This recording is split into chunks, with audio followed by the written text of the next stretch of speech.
आहे आईसाहेबांच्या दरबारामध्ये। आता ओढ लागलेली आहे ती कोजागिरीच्या मसाले दुधाची। तर आपलं कोजागिरीचं मसाले दूध तयार आहे।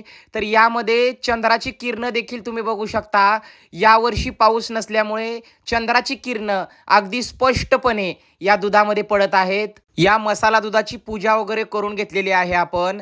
त्यानंतर येडेश्वरी बाईसाहेबांना व तुळजाभवानी मातेला नैवेद्य दाखवून सर्व भाविक भक्तांना या दुधाचा प्रसाद आपण देत आहोत। कोजागिरी पौर्णिमेची चंद्राची तेजस्वी किरणं या दुधामध्ये ज्यावेळेस पडतात त्यावेळेस या दुधामध्ये कित्येक पटीने जास्त दैवी तत्व निर्माण होतं आणि तो प्रसाद म्हणून आपण सर्वजण ग्रहण करतो। या दुधाचं हे वैशिष्ट्य आहे। कोजागिरी पौर्णिमेच्या चंद्राच्या प्रकाशमय लहरीमध्ये या दिवशी कित्येक पटीने पॉझिटिव्ह लहरी या जास्त असतात या किरणांमध्ये कोजागिरी पौर्णिमेच्या।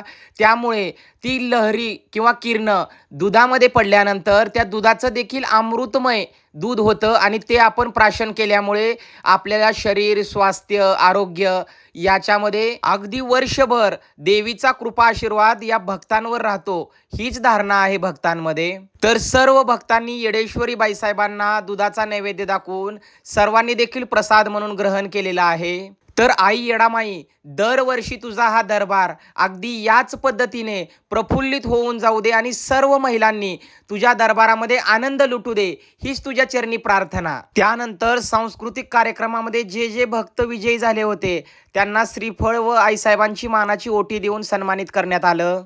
प्रत्येक स्त्रीचा मान सन्मान करावा हीच भगवतीची आपल्याला शिकवण असते।